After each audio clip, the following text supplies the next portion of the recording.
quiser ligar a câmera, fica à vontade. Se não quiser também não tem problema. Eu vou deixar aqui para ficar mais fácil de vocês me verem e enfim, a gente poder trocar essa ideia. Queria ouvir cada um rapidinho, só para saber quem veio hoje, né? Em que momento vocês estão. Vou me apresentar bem rápido. E aí depois eu explico um pouco mais da minha trajetória.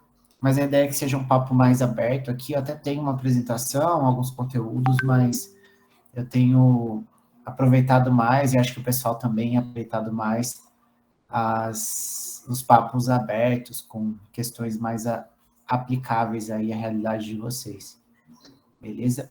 Então, a Lorena me chamou aqui para falar com vocês. Eu já tive em outros anos, acho que nesse ano de pandemia, acho que não, 2021, 2020, acho que não rolou, mas antes a gente já teve alguns contatos aí, pelo menos uma vez por ano, para tratar desse tema de inteligência emocional. Eu sou o Clins, agora estou morando em São Paulo, mas já morei aí até o ano passado, estava em Salvador. Fui do MEG de 2013 até 2018, então fiquei aí uma era de tempo no MEG. Fui da ESC Júnior, que é a empresa júnior de engenharias, né, na USP de São Carlos, aqui no interior de São Paulo.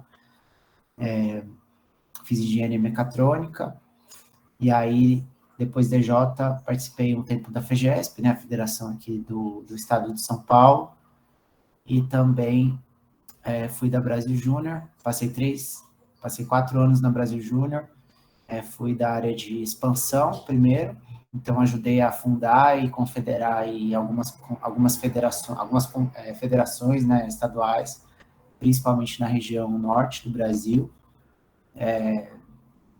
Na minha época, né, ainda faltavam, não tinha completado o mapa.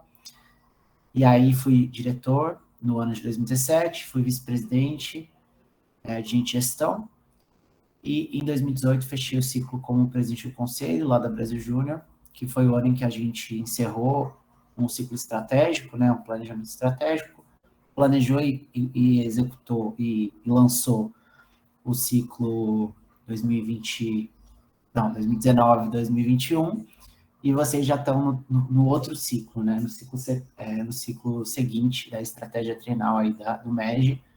Muita coisa aconteceu de lá para cá, mas, enfim, tive uma experiência bem legal, então sempre que me chamam ou me trazem, eu super topo sempre quando bate a agenda. E hoje estou trabalhando como Product Manager na DASA, que é uma empresa do setor de saúde, que migrei aí para esse mundo de produto no ano passado. Antes estava numa consultoria mais focada ali na parte de inteligência emocional, desenvolvimento humano, facilitação. E aí tô nessa agora, mas ainda faço uns bicos aí de facilitador, de consultor nessa parte de RH. Beleza? Queria ouvir rapidinho algumas pessoas, quem tiver, que puder abrir, se apresentar, nome, o que está fazendo na EJ hoje, enfim, como é que está chegando aí para o nosso papo. Posso começar, só vou ficar vendo a câmera. Boa, eu sou Lorena, e sou gerente de gestão de pessoas atualmente na Getop. É por isso que eu entrei em contato com você para trazer essa capacitação para a galera. Massa. Boa noite, meu nome é Maria Eduarda. Atualmente eu sou membro projetista da célula de elétrico e de combate a incêndio, e anteriormente eu estava como gerente financeiro aqui na Top. Massa. Bem-vinda.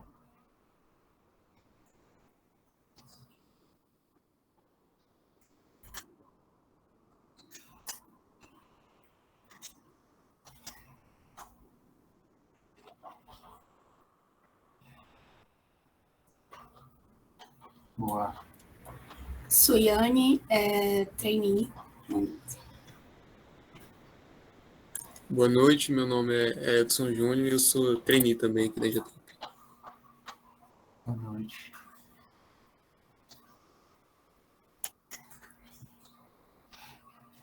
Boa noite, meu nome é Eduardo, trainee.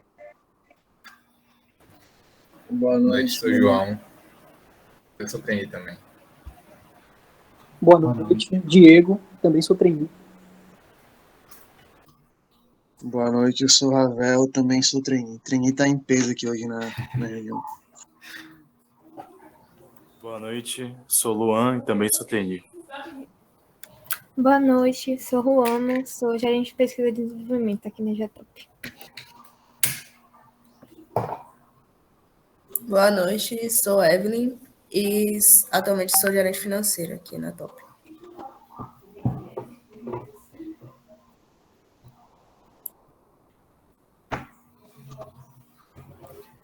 Boa. Tá faltando alguém? Não consegui acompanhando pelos nomes. Rapidinho. Boa noite, Boa. meu nome é Vitor, eu também sou trainee. Boa, Vitor. Bom, se juntar a gente aqui com os trainees, a gente toma o poder, tá pronto. Boa. Beleza, galera. Então, quem não conseguiu se apresentar, se quiser mandar também, igual a Isabela mandou aqui no chat, fique à vontade. Se quiser comentar no chat, conforme eu for falando, fiquem à vontade também. Boa, Gabriel. Valeu. A gente vai ter 1 hora juntos, tá? Para conversar. O conteúdo que eu trouxe é bem amplo, justamente porque é um assunto que não dá para começar profundo, é um assunto que demanda uma compreensão mais geral, e aí, consequentemente, conforme você vai experimentando e vai aprendendo, você vai evoluindo. Mas, já que a maioria é trainee, né, está começando essa jornada, eu acho que, antes de falar um pouco do tema de inteligência emocional em si, comentar um pouco do porquê que isso é relevante, né, para o MEG, assim, para o mercado de trabalho como um todo. Acho que, enfim, todo mundo já ouviu falar nesse tema, ou pelo menos, assim, lendo, né, tem uma noção interessante, mas a inteligência emocional, né, o chamado o QE, né, a gente tem o QI, que seria o coeficiente de inteligência, sei lá, lógica, de raciocínio, e o QE, que seria essa inteligência emocional, né. O pesquisador Daniel Goleman, que é a referência que eu usei para montar o material, ele escreveu alguns livros nesse sentido, e o que foi percebido, assim, né, nas pesquisas, é que a influência do que seria o coeficiente emocional na carreira das pessoas, no sucesso na carreira das pessoas, é muito maior, né, é imensamente maior do que a influência do QI, que seria o coeficiente de inteligência mais padrão, na capacidade das pessoas crescerem na carreira, se tornarem lideranças, entregarem resultados, trabalharem bem em equipe e tudo mais.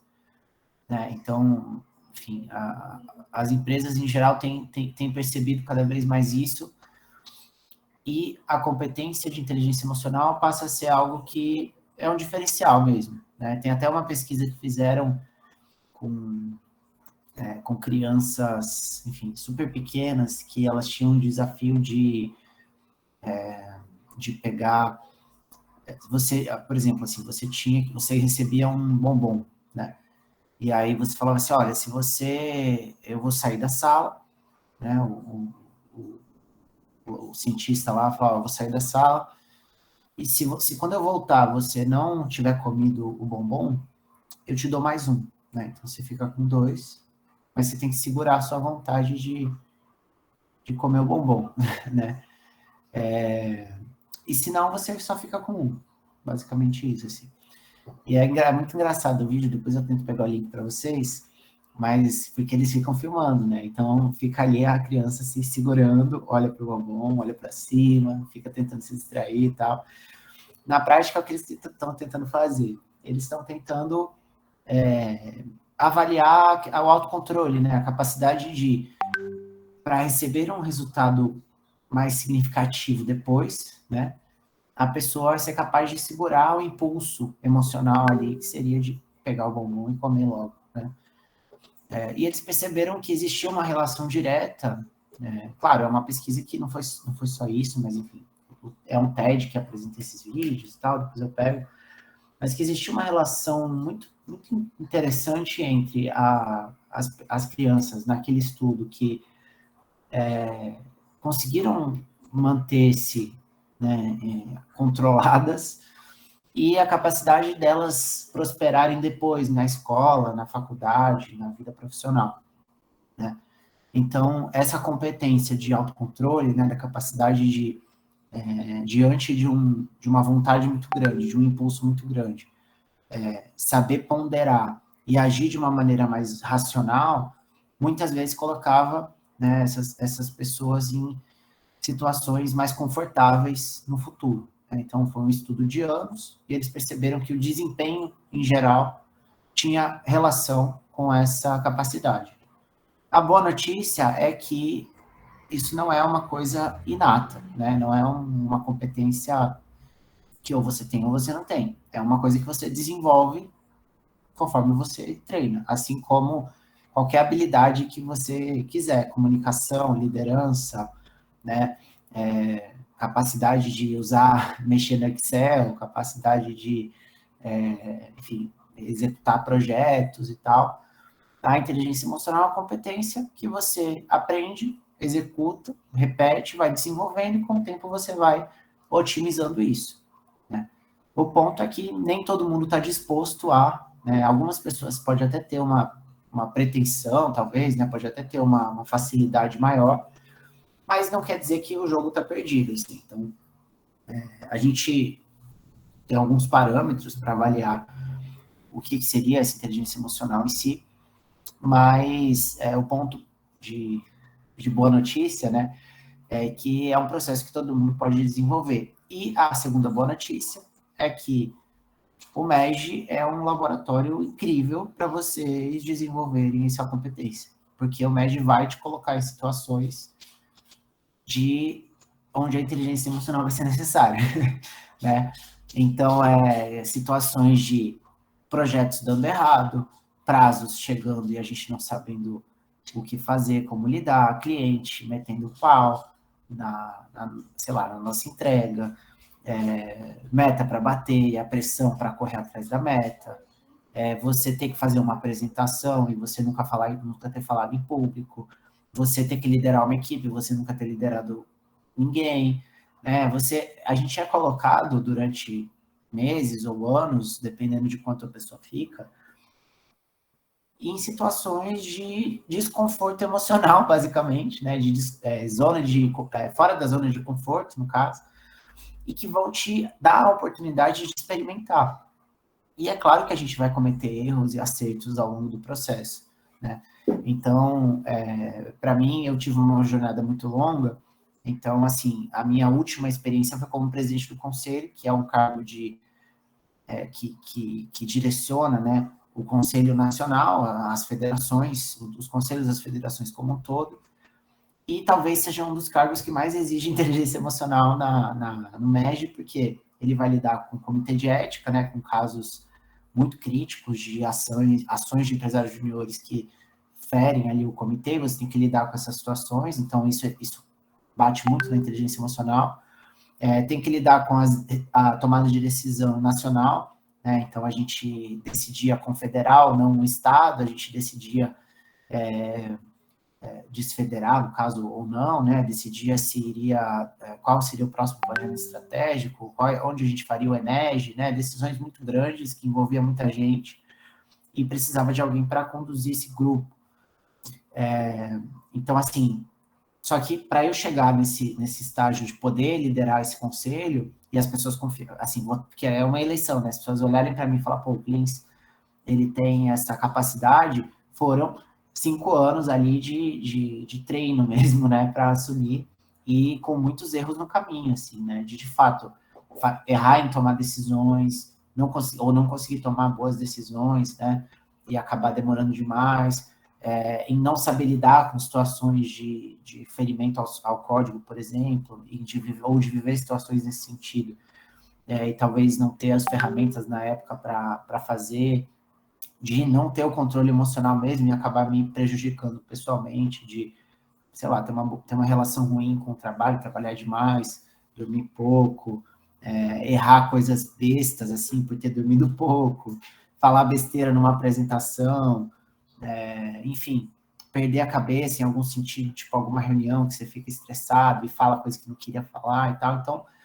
é claro que a gente tem um espectro aceitável, né, que não entra no lado do desrespeito ou, enfim, qualquer tipo de ofensa às pessoas e tal, mas a gente tem situações, a gente vive situações difíceis no MEG, né, e é para isso também. Então, assim, que vocês estão começando agora, esse é um dos temas que mais vai ser trabalhado, né, com vocês no dia a dia, e vão ser oportunidades que vocês podem usar para aprender e crescer, para que quando você chegue no mercado de trabalho, você já tenha um outro tipo de experiência, assim, né?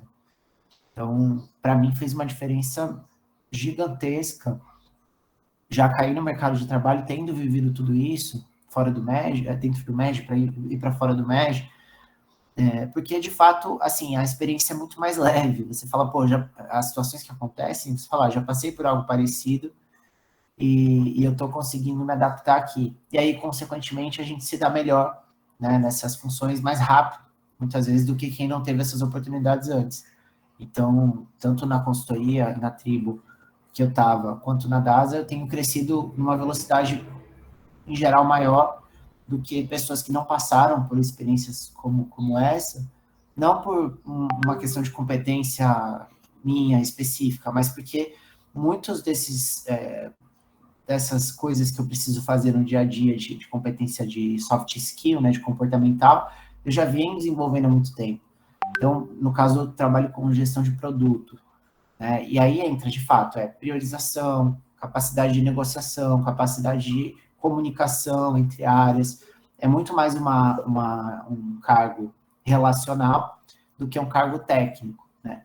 Pelo menos aqui na DASA.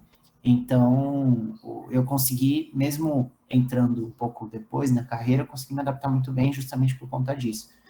Enfim, estou enrolando demais aqui nos exemplos, mas eu só queria trazer um pouco de contexto para vocês, para ficar algo aplicável mesmo, assim, né? Eu acho que isso pode ajudar bastante, assim, e sem dúvida alguma, o MEG, se não é o maior laboratório de aprendizagem nesse sentido, é um dos principais na nossa cidade, assim. Então, fica essa sugestão e essa dica aí, beleza? Alguém tem alguma pergunta, algum ponto para trazer antes de eu passar o material?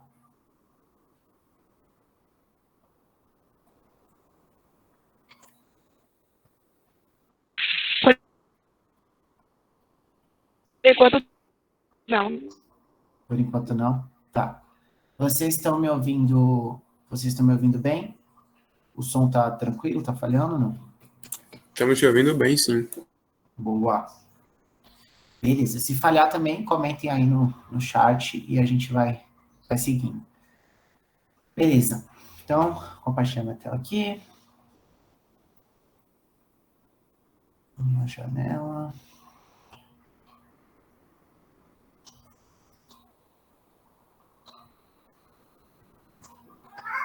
Boa. Apareceu aí, né?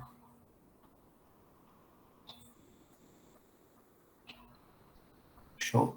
Eu vou... Sim. Deixa eu ver se eu clicar aqui, ela vai, acho que não. Tá. Bom, então, o que eu trouxe aqui de material são esses 5 pilares da inteligência emocional. É o conteúdo do livro do Goleman em si, né? Aqui estão as principais referências. São 3 livros desse autor em si. O principal é esse azulzinho que está aí, inteligência emocional. Mas tem também, né, o Liderança, a inteligência emocional na formação do líder, e o Cérebro, a inteligência emocional, novas perspectivas. Se quiser focar, escolhe o azulzinho ali. Os outros são complementares, são aprofundados, mas a referência principal está aí. Assim, a referência é o frame das cinco características. Todo o resto de dicas e tal, é uma coisa mais pessoal, assim, das experiências que eu tive, mas não é exatamente o que vocês vão ver no livro. Então, a primeira característica, né, o primeiro pilar da inteligência emocional é o que ele chama de autoconsciência. É a capacidade de perceber o que está acontecendo, né? Você olhar para você e entender o que você está fazendo. Então, assim, essa capacidade, ela já é uma das mais difíceis de você desenvolver, porque a gente não é estimulado a fazer isso o tempo todo, né? Mas é quando você está, por exemplo, irritado e você percebe que está irritado, né? É quando você está feliz ou apaixonado, ou sei lá, uma emoção muito forte, você é capaz de perceber naquele momento o que está acontecendo com você e olhar para isso de uma maneira diferente. Ou, depois que a situação aconteceu, sei lá, você explodiu, né, de raiva, por exemplo. Você conseguir olhar para trás e avaliar isso, né? Então, é essa capacidade de autopercepção.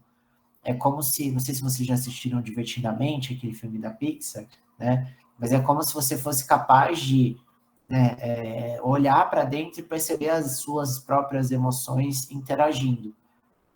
É um distanciamento de si mesmo para entender que você não só reage, né? Você tem controle sobre algumas coisas e é capaz de perceber isso acontecendo aqui. Nem sempre perceber significa controlar, né? Você é capaz de perceber, por exemplo, estou com medo, sei lá. Você sabe, sei lá, quem está assistindo um filme de terror, você sente medo. Você sabe que é um filme, você, tipo, conscientemente, você sabe, estou assistindo a um filme, nada que está acontecendo ali é uma realidade. Mas a emoção, ela aparece de qualquer maneira como se fosse real. Então, você é capaz de perceber essa diferença, né? E como é que a gente desenvolve a autoconsciência, né? Então, principais... Eu coloquei o filme aqui do Clube da Luta. Quem assistiu vai entender a referência. Quem não assistiu, eu não vou falar aqui, senão é spoiler. Mas, enfim, a autoconsciência é importante para esse personagem também. Então, dicas principais aqui para esse processo. Aí, coisa que fez diferença para mim. Primeira coisa, acho que, enfim, a gente tem falado muito de saúde mental, né, nesses dias, mas esse processo de apoio profissional mesmo, né? Então, buscar alguém que te ajude a fazer esse processo de autorreflexão, e mesmo que você não esteja numa situação crítica, né? A gente está desmistificando essa ideia da terapia ser um espaço só para quem está muito mal, com muitos problemas e tal. É um espaço para que você possa se aprofundar e entender os seus padrões de comportamento, seu jeito de ser e tudo mais. Então, acho que esse é o principal. Enfim, tem questões de ter condições, né, de conseguir sustentar isso, mas conforme vocês vão entrando, tem EJs que disponibilizam. No mercado, você vai, quando for, né, para o mercado de trabalho, você vai encontrar isso um pouco mais facilmente, como suporte e tal. Mas, enfim, quem tem condições e conseguir vivenciar um pouco dessa experiência ajuda muito. O segundo ponto, a parte de mindfulness, né, de meditação, que envolve esse exercício de olhar para dentro, né? Então, no MEG, a gente acaba criando muitas experiências, as pessoas olharem para dentro. É claro que meditação vai de pessoa para pessoa, tem aplicativos, tem técnicas que vocês podem usar. Eu acho que vale experimentar. Eu mesmo não sou uma pessoa muito que se adaptou muito bem a esse formato, mas valeu a experiência, assim, sabe? Valeu a vivenciar, tentar, executar, ver como que eu me sentia, até entender, aí é uma parte de autoconsciência também, né? Até entender que aquilo não era exatamente o que me ajudava. Então, acho que vale, enfim, quem conhece alguns aplicativos ali, vocês podem usar. E uma coisa que eu gosto muito e que me ajudou bastante foi essa parte de testes comportamentais, né? Então, MBTI, DISC, Enneagrama. Depois eu posso, se quem quiser saber mais, pode me procurar. Tem várias opções, mas eu sempre gostei de fazer, e eles te dão meio que um diagnóstico, né? Você é assim, você é assado, você tem essas características, não tem, e você compara, né? Você fala, pô, será que eu tenho essas características? Será que não?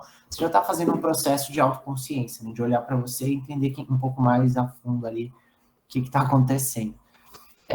Aí acabei, enfim, tem um jabá para falar que não tem, assim, não tinha nada de planejado, mas a gente estava falando sobre isso agora, eu fechei o computador do trabalho agora há pouco, mas o produto que eu trabalho, que é o Nave, ele já liberou até o final do ano consultas online com médicos, né, desde telepsicologia até, enfim, médicos de vários tipos, gratuito.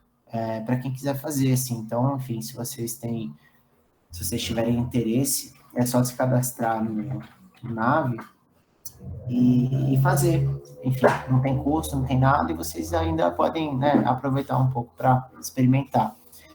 Enfim, a gente estava discutindo estratégias de atração, né, nessa nova iniciativa que vai até o final do ano. Eu falei, já que eu vou falar de inteligência emocional, eu sei que tem algumas pessoas que fazem a terapia no Nave, então, enfim, quem quiser experimentar e nunca tentou, faz online ali, de boa, na sua casa. Fica a dica. Beleza?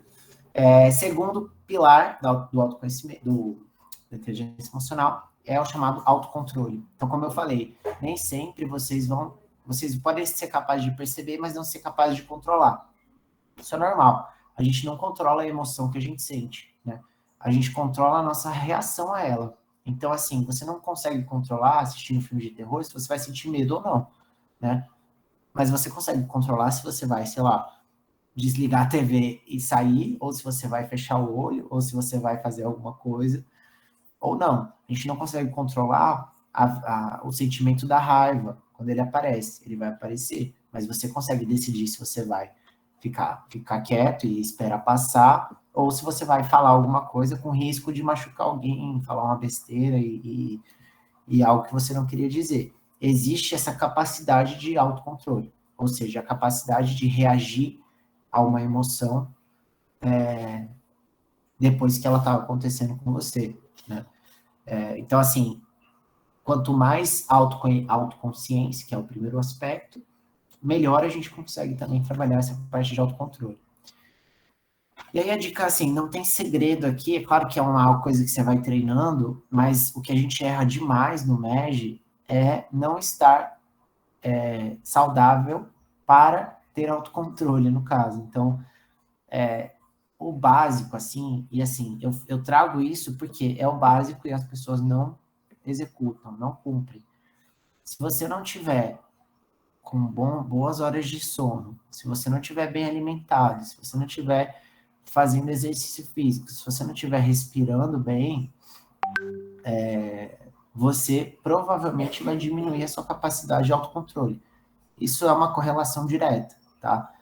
Quantas vezes no próprio MEG que eu dormi 3 horas, 2 horas, virei à noite e tal, e, putz, tomei decisões horríveis, assim, decisões péssimas, não soube controlar e entregar aquilo que eu deveria, assim. Ou, sei lá, tem algumas pessoas que quando estavam com sono ou com fome, reagem de outras maneiras que não reagiriam em condições normais, né? Então, esse aspecto, enfim, não adianta falar. Esqueci de botar água aí, mas, enfim, considerar água na limitação. Não subestimem, assim, não pensem que vocês vão ser super-heróis, super-heroínas, que são capazes de aguentar, enfim, jornadas infinitas de trabalho. Quanto mais jovem a gente talvez a gente tenha um pouco mais, mas, assim, não contem com isso, tá? Eu vi muita gente fazendo besteira só porque não cuidou direito desses aspectos, assim. E no MEG isso acontece muito justamente porque a gente está aprendendo. Então, fica a dica sobre isso, de quem já errou muito nesse aspecto, porque eu acho que vai fazer diferença aí para vocês. Não vale a pena no final das contas, tá? Nem na faculdade também, nem no MEG, assim. Não vale a pena vir à noite, não vale a pena comer mal, enfim. As notas, elas não vêm do jeito que elas deveriam vir, e as entregas, elas não acontecem do jeito que ela deveria fazer. O que vai acontecer é que você vai demorar 2 horas para fazer algo que você faria em uma, bem dormida, né? Então, assim, parece que vale a pena, no final não vale. Depois a gente pode falar mais sobre isso, se vocês quiserem. E aí a outra dica descubra quais são as coisas que gatilham você e as coisas que desarmam você, as emoções, né? Gatilho é algo... Teve um momento até uns 2 anos atrás que tava meme, assim, né? Deu gatilho, apaga. O gatilho é aquilo que ativa uma emoção em você. E a emoção a gente não controla necessariamente, a gente controla a reação a ela, né? Então, se você conhecer o que te gatilha, você consegue se preparar melhor para lidar com aquilo, né? Então, tipo, sei lá, receber feedback é uma coisa que me deixa desconfortável, sei lá, você consegue se preparar para esse momento, né? Se eu vejo, sei lá, se eu sei que eu tenho uma entrega para amanhã, a minha ansiedade vai lá em cima. Beleza, então você já sabe que existe esse padrão de comportamento e você consegue adaptar isso na sua rotina. Não necessariamente você vai deixar de ter esse gatilho, mas é a sua capacidade de entender que isso vai acontecer, e desarme é aquilo que volta você ao estado normal. Então, você está aqui, normal, gatilho, emoção lá em cima, desarme e volta para o estado normal. Então, por exemplo, se eu estou ansioso, aquilo que me desarma é, tipo, ver um filme, porque eu paro de pensar naquilo e me ajuda. Então, beleza, você já tem estratégias ali para, num momento de emoção, a flor da pele que está acontecendo, você criar uma forma de chegar no estado normal e tomar uma decisão melhor e fazer uma ação melhor a partir disso. Terceiro pilar, automotivação. Ou seja, né, eu entendi que é um pouco sobre mim, eu sou capaz de controlar minhas reações. Terceiro, como é que eu sustento isso ao longo do tempo, né? Porque não basta só eu ter essa capacidade, mas eu também conseguir manter a minha motivação, manter a minha energia em alta, assim. E aí, o principal ponto que eu trago, assim, de sugestão, né, de reflexão, é o que a gente tem eu sou uma pessoa muito multitask, assim, às vezes isso nem é bom, mas eu tenho esse perfil de fazer muita coisa ao mesmo tempo, sempre tive uma produtividade boa, e no começo da minha jornada no MEG, o meu foco era em ferramentas de gestão de tempo, assim, né, eu tentava encontrar ferramentas enfim, esse era o conceito que eu conhecia e que era o conceito que me dizia que eu seria mais produtivo com isso, né?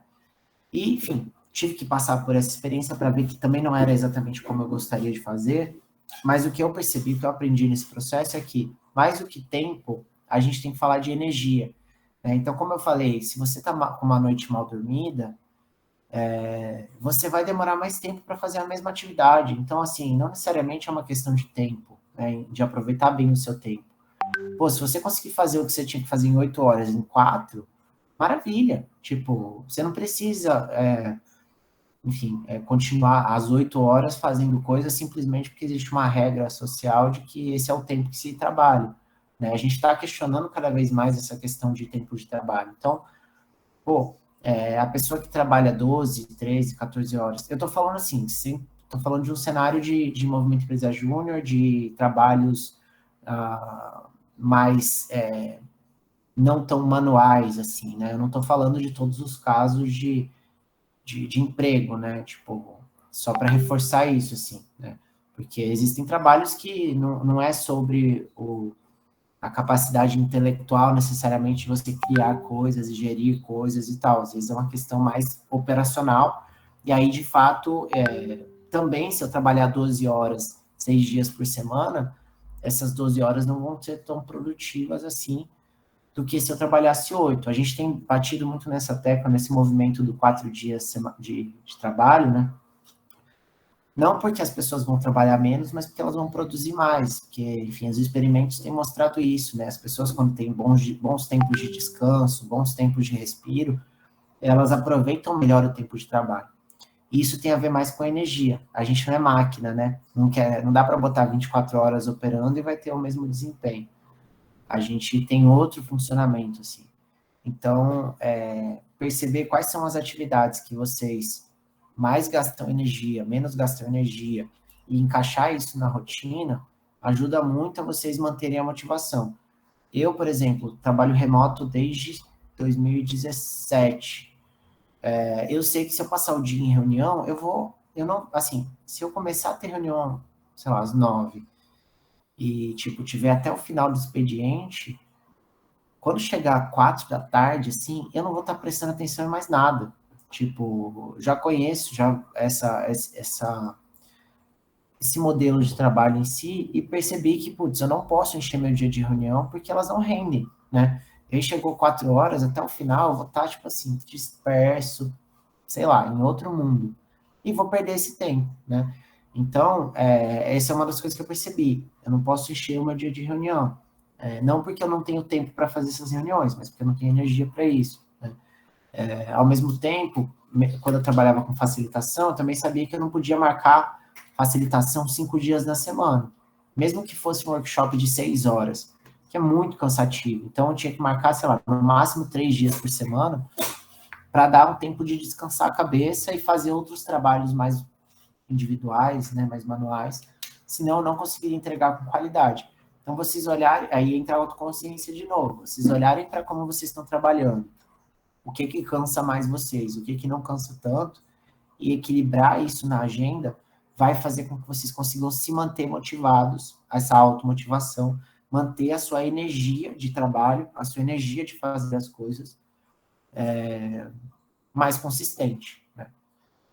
O quarto pilar da inteligência emocional, a inteligência emocional tem muito a ver com voltou. A inteligência emocional tem muito a ver com não só esses 3 é para dentro, os próximos 2 é para fora. É a capacidade de interagir bem entre as pessoas e saber se relacionar muito bem, porque não adianta nada você ter autoconsciência, autocontrole, automotivação, se você não souber trabalhar, né, bem em equipe. Isso também não entra na questão da inteligência emocional, a capacidade de influenciar as pessoas, de entender as pessoas, né? E aí o quarto item é o item da empatia, e aí a dica que eu passo para vocês de conteúdo é esse livro da comunicação não violenta. O livro em si é super completo, tem muito exemplo e tal, é a melhor dica possível. Entrar nesse tema precisaria de mais 1 hora, pelo menos, só para explicar mais aberto. Mas, enfim, ele está mais conhecido hoje, mas ainda assim é um conteúdo bem complexo, assim, bem pouco conhecido nas grandes massas, vamos dizer assim. Mas, essencialmente, só para vocês saberem, né, o que está trazendo nessa comunicação, pensando em empatia, né, é a capacidade de ouvir a pessoa de uma maneira pura, né? Então, sem você trazer julgamento e sem você trazer preconceitos, né, conceitos pré-estabelecidos sobre o que a pessoa está te dizendo. Né? Então, são alguns passos. Né? Esse primeiro que é o observar sem julgar. Então, é você ouvir os fatos que a pessoa está te dizendo de uma maneira mais direta, identificar quais sentimentos estão associados a essa situação, quais necessidades estão associadas a esse sentimento e conseguir responder de uma maneira objetiva aquilo. Tem um exemplo muito clássico do livro, que, só para vocês entenderem, né, por que empatia tem a ver com isso. É uma situação que muita gente vive, enfim, já viveu aí na infância e tal, que a situação do livro que era uma mãe, essa mãe, ela estava falando assim na casa que ninguém ajudava em casa, ninguém me ajuda em nada, tudo sou eu, tenho que fazer tudo e tal. E ela estava lavando a louça, né, e falando isso e tal, e aí os filhos foram lá e pegaram a louça para lavar, e ela ficou mais irritada ainda, né? Falou, como assim? Não sei o quê, essa é a minha casa e tal. E aí, enfim, depois o processo foi aplicado, né, para entender o que estava acontecendo, e essa mãe, no caso, né, ela estava dizendo que os filhos não estavam ajudando com as coisas da casa, que era tudo com ela, e o sentimento que ela tinha era o sentimento de tristeza, de frustração, só que a necessidade que ela queria expressar era de reconhecimento. Ela não queria necessariamente que os filhos fizessem por ela, mas ela queria que fosse mais reconhecida, que eles agradecessem, que eles valorizassem essas ações, né? Então, ela tinha uma forma de mostrar isso que não era óbvio, e a maioria das pessoas, principalmente quando estão chateadas, né? Elas se comunicam assim, não de uma maneira óbvia, porque nem elas sabem, muitas vezes, qual é a necessidade delas. E aí eles entenderam que, nesse caso, o que essa mãe estava precisando dos filhos era de se sentir amada, reconhecida, valorizada, importante, né? E não se sentir uma pessoa que fica né, fazendo as coisas por eles e, sei lá, nesse modelo. Poderia ser uma questão simplesmente de estar... A outra necessidade poderia ser, putz, estou cansada e eu quero ajuda, né? Tipo, quero pessoas que contribuam com a casa, porque, enfim, a casa é todo mundo que mora, né? Então, poderia ser essa necessidade de estar cansada e precisar desse apoio. E aí sim, a ação de pegar para fazer resolveria o problema. Mas sem a conversa, sem a comunicação, a gente não necessariamente consegue resolver. Então, esse é um caso simbólico, assim, só para estabelecer um pouco dessa relação. Nem sempre que a pessoa está jogando para você, falando, o cliente muitas vezes faz isso, né? Ah, não gostei, ele começa a reclamar de tudo, reclama do projeto, reclama de não sei o quê, reclama da comunicação e tal. E aí a gente tenta resolver, muda tudo que ele falou e no final ele continua achando ruim. Pô, em algum momento a gente não conseguiu entender qual era a necessidade verdadeira dele. Às vezes não era o que ele estava dizendo, né? Às vezes não queria que mudasse o projeto. Às vezes ele queria, sei lá, ele não estava conseguindo pagar e ele queria uma forma de pagamento melhor, tipo, parcelar mais vezes, porque ele estava ficando com medo, ele estava querendo botar defeito no projeto para vocês falarem, então vamos cancelar e tal. Sei lá, isso aconteceu comigo na consultoria. A gente estava num projeto e, de repente, o cliente começou a, tipo, reclamar de tudo e atacar todos os pontos. A gente propunha as coisas, ele não queria resolver e tal. E a gente tentou 1 milhão de caminhos. E, no final, o que estava acontecendo que ele estava inseguro com relação ao pagamento. E ele estava meio que querendo cancelar. Então, ao invés de ele conversar sobre isso com a gente, ele começou a, tipo, falar da solução, né? E aí a gente conseguiu reverter a situação, porque a gente parou e falou, não, peraí, alguma coisa está estranha, vamos entender melhor? E aí a gente fez um processo de conversa com ele mais para aprofundar nisso, né? E aí, para fechar, o 5º pilar é o de competências interpessoais. Então, essa capacidade, de fato, são habilidades para que vocês consigam influenciar, negociar, comunicar, interagir melhor. Então, empatia é a autoconsciência do lado do externo, né? Então, é a capacidade de entender o que está acontecendo com o outro, assim como lá no primeiro, é a capacidade de eu entender o que está acontecendo comigo. E a competência interpessoal seria o autocontrole, a automotivação, mas para o externo, né? E aí, eu já falei muito no começo, não vou repetir, de aprender na prática, vivenciar, né? Então, assim, entra em grupo, entra em comitê, lidera o que você puder liderar, se mete mesmo nas oportunidades que aparecem no MEG, porque é assim que vocês vão aprender muita coisa, né? Essa é a primeira. Segunda, esse sair da zona de conforto, né? Pegar coisas que vocês não estão confortáveis em fazer. Eu era, assim, um zero à esquerda em comunicação, enfim, comunicação em público. Tímido pra caramba, te travava, tinha medo demais, assim, de lidar com isso. E, enfim, acho que aprendi bastante. Eu tive, aí no Eneg, né, em 2018, tive que falar para 5 mil pessoas e quase surtei, mas deu certo. Então, assim, foi um desafio de se colocar, mas não começou assim, claro, né? Eu falei, quem quer apresentar um treinamento de não sei o quê dentro do time do RH? Falei, deixa eu. Aí eu estudei lá o tema, montei a apresentação, enfim, e fui aprendendo, né? Então, fui saindo, beleza, pro meu time eu já estou tranquilo. Agora, para a empresa. Vou tentar apresentar na reunião geral. Para a empresa já foi. Será que vai ter alguma coisa, sei lá, da federação, do núcleo e tal, para eu poder participar, apresentar? E aí foi indo, assim. Aí depois apresentei case, e aí depois fui vivenciando outras coisas. Então, esse era um ponto que era de muito desafio, mas eu curtia, então eu vi que era uma coisa que eu gostava. Terceiro, pedir feedback, né? Então, vocês de fato pararem as pessoas, falar, o que você achou? Você gostou da forma como eu apresentei? Você acha que eu me comunico bem em grupo? Você acha que a minha liderança tá legal? Isso vai ajudar vocês a ter insumo para trabalhar, né? E o terceiro é a vulnerabilidade, né? Essa capacidade de se expor, colocar suas dores, colocar os seus medos, colocar suas questões em pauta para poder aprender em conjunto. Então, quando a gente é vulnerável em grupo, a gente consegue estabelecer vínculos mais profundos uns com os outros, né? O líder que é vulnerável, ele em geral tem uma equipe muito mais alinhada e conectada com o propósito da equipe do que um líder que paga de super-herói, super-heroína, que nada me abala, e, enfim, eu sou a pessoa que sustenta tudo aqui e tal. Não, essa pessoa não consegue criar conexão verdadeira, assim. Eu aprendi esse conceito no começo, o líder não pode demonstrar fraqueza, na minha J, e a minha relação com as minhas primeiras equipes é muito fria. Eu tenho quase zero relação hoje, anos depois, com a equipe que eu fui diretor, com a equipe que eu fui presidente na EJ, porque eu tinha esse perfil de não demonstrar fraqueza e ser uma pessoa sólida e não sei o quê, porque foi o que me ensinaram. E eu só, assim, as pessoas que são próximas de mim hoje, amigas mesmo, que eu criei uma boa relação e também um melhor desempenho, foram as pessoas que eu passei a liderar, não só liderar, mas conviver e trabalhar junto depois, assim, na Brasil Júnior principalmente. E até hoje a gente tem uma boa relação, são pessoas próximas e tal.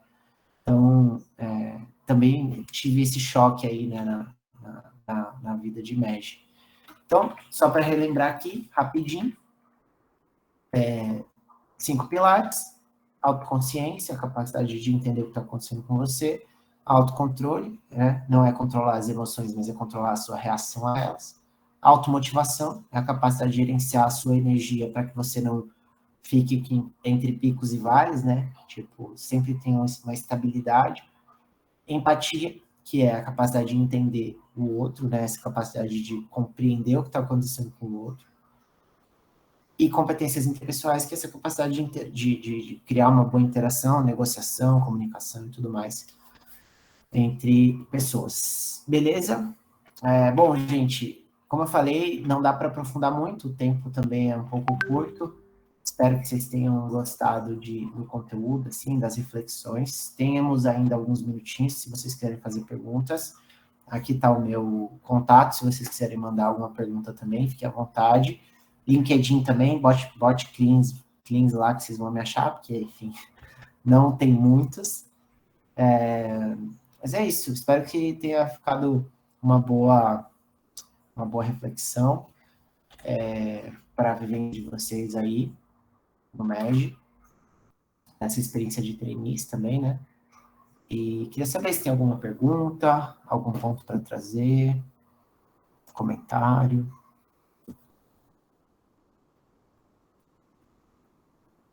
Pode falar. Uhum.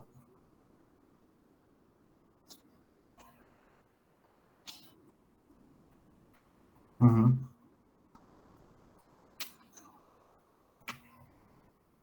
Uhum.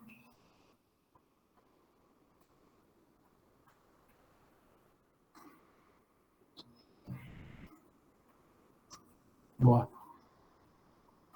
Massa. Tipo uma palestra da Brené Brown sobre isso. Tem vários vídeos dela, tem TED, acho que tem uns 2 ou 3, e tem esse da Netflix, assim, vale muito a pena. Realmente é uma coisa que a gente não está acostumado a ouvir e faz muita diferença, assim.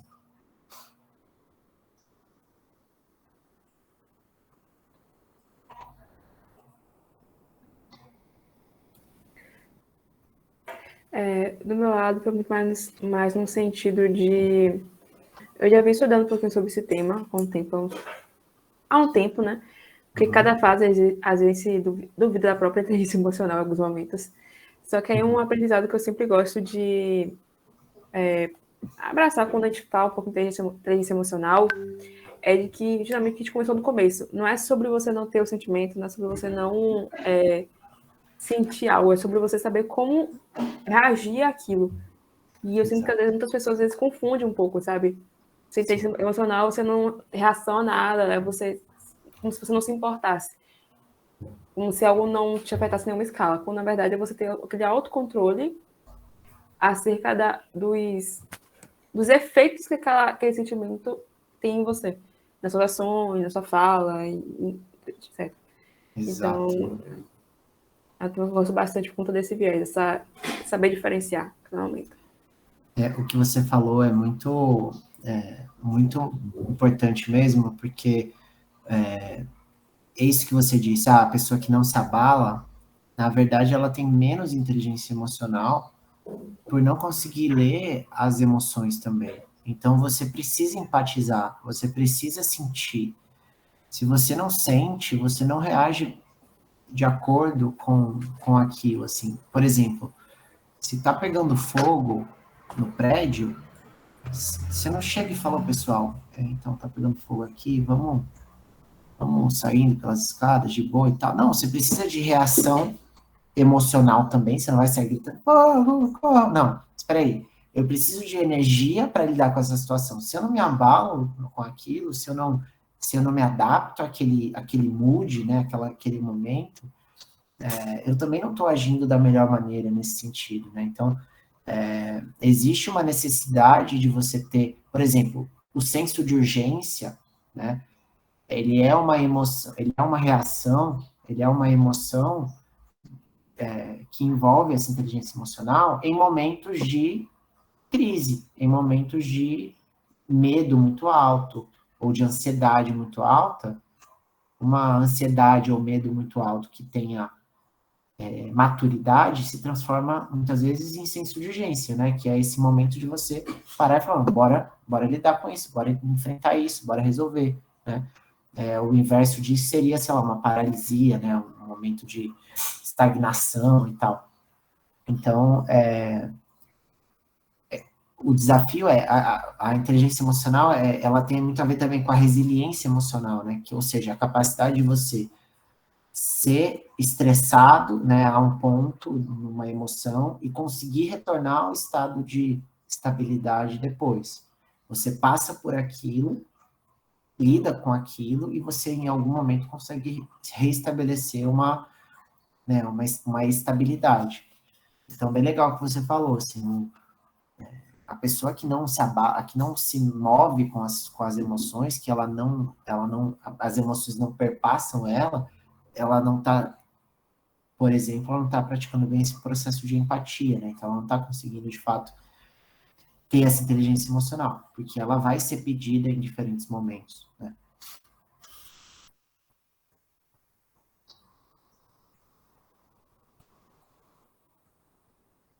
Mais alguém quer comentar ou trazer algum ponto de pergunta? Pode ser sobre outro tema, tá? Enfim, fique à vontade.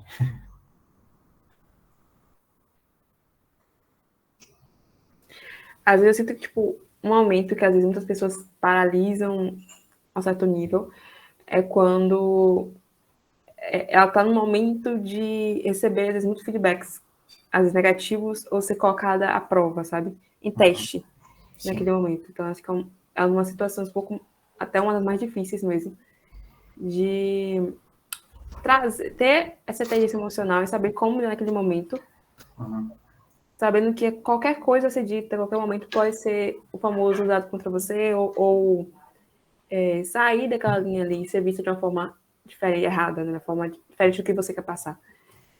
Então, nesses casos, assim, na minha opinião, acredito que é muito mais de testar, de se colocar ali, treinar, e muito que você falou também, que era uma das dicas é pedir feedback. Eu acredito que isso já consiga criar esse costume com que pode vir, né? Com que pode ser trazido e apresentado de crítica, ponto positivo, negativo, e assim por diante.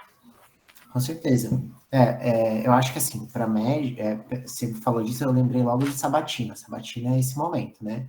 Sabatina de eleição, meu Deus do céu, que coisa tensa, né? Porque você tá ali se colocando, as pessoas vão decidir se vão votar em você ou não, e elas estão querendo ali te colocar, elas estão te testando, né? E eu sei que vocês têm um processo, eu não sei se até hoje continua, mas assim, na minha época de vocês era barril. Negócio difícil, mais do que na minha J era de boa.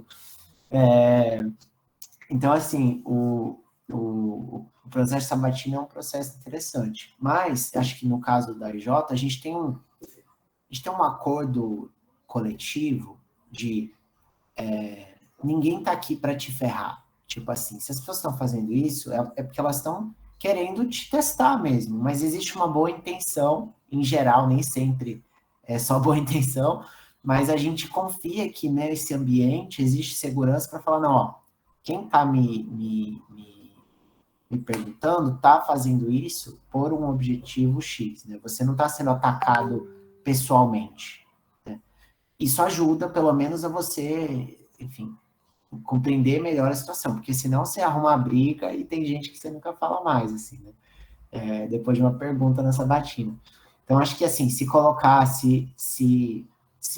enfim, a prova é uma opção interessante, mas, assim, claro, em um ambiente seguro, porque aí, quando acontecer um ambiente inseguro, você vai estar mais treinado. Se você se colocar logo, se você se meter lá na paralisação da rodovia e querer conversar com o povo vai, enfim, vai dar ruim, né? As pessoas vão vir para cima de você. Então, pô, isso não é uma boa ideia, né? Talvez alguém que, por exemplo, um bom facilitador de comunicação não violenta seria capaz de cair numa manifestação dessa e conversar com as pessoas. Mas, assim, essa pessoa, ela, tipo, treinada pra caramba. O Marshall, que é o cara do livro do Comunicação, ele já fez, tipo, guerra civil. Ele já foi, tipo, convocado para lidar com guerra civil entre países da África, por exemplo. Tem case disso lá no livro. Então, mas, assim, o cara é o super-herói da comunicação não violenta. Tipo, beleza, né? O criador do conceito e tal. A gente, em algum momento, pode chegar, né, e ficar bom nisso, assim. Mas, enfim, eu acho que vale essa experiência, assim, de se colocar nesses momentos, e também de estabelecer os seus limites, assim. Tipo, ninguém é obrigado a ficar escutando infinitamente até explodir, né? Se chegou um momento que você fala, putz, ó, não tô me sentindo, preciso de um tempo para respirar, não tô me sentindo muito bem, você não precisa responder as coisas na hora, né? Uma coisa que eu faço quando dá feedback, e é um feedback difícil, eu peço para a pessoa, você pode mandar isso por escrito depois também? Tipo, eu vou te responder e tal, mas, assim, me manda escrito para eu poder ler direitinho, para entender exatamente qual foi a questão e tal. Então, essa é uma coisa que eu costumo fazer quando é uma coisa muito séria. Tipo, eu ouço, não respondo na hora em geral, falo, ó, obrigado por ter compartilhado comigo, eu vou pensar sobre isso e te respondo mais tarde. E peço, às vezes, para a pessoa mandar escrito. Eu falo, não, aí beleza, eu processo ali e depois eu volto. Isso quando é muito tenso, assim. Porque realmente é difícil. Então, a gente aprender a estabelecer os nossos limites também, né? Beleza? Então, gente, deu nosso tempo aqui. Também não quero prender vocês. Eu sei que todo mundo tem compromissos aí para o final do dia. Obrigado por terem ficado até agora, espero que tenha sido uma boa. Depois, Lorena, me fala aí o que a galera achou, se tem alguma dúvida, eu posso mandar, pode mandar meu número, se alguém quiser fazer pergunta, ou enfim, trocar uma ideia, tranquilo. E aí, acho que assim, uma coisa que eu lembrei é que, enfim, é um estilo de pensar, mas fica a dica, quem se identificar. Não acho que serve para todo mundo, mas para mim ajuda muito a lidar com esses desafios de alta tensão emocional, que foi uma... Putz, depois eu tenho que descobrir a pessoa, a referência em si, mas eu acho que foi o Cortella que falou numa palestra, o Mário Sérgio Cortella, que é meio que uma filosofia de vida, assim, né? Porque eu sou uma pessoa muito ansiosa, então ajuda a lidar com a minha ansiedade. Se você está diante de um problema, esse problema tem solução, você sabe que esse problema tem solução, então não precisa se preocupar, né? Tipo, ele tem solução, em algum momento ele vai ser resolvido. Se você está diante de um problema e esse problema não tem solução, então não precisa se preocupar, porque não tem solução, vai fazer o quê, né? Então, tipo, de qualquer maneira, é mais uma questão de tempo e trabalho, não necessariamente, enfim, para a gente se deixar ansioso dentro disso, assim. Então, enfim, quem se servir de acalento para quem é ansioso, para mim ajuda bastante, tá bom? Boa noite para vocês, bons trabalhos aí na EJ, quem está como trainee aí, bom processo trainee, e até mais. Obrigada, Boa noite, obrigada. Boa noite, Boa obrigada. noite. Boa noite, obrigada.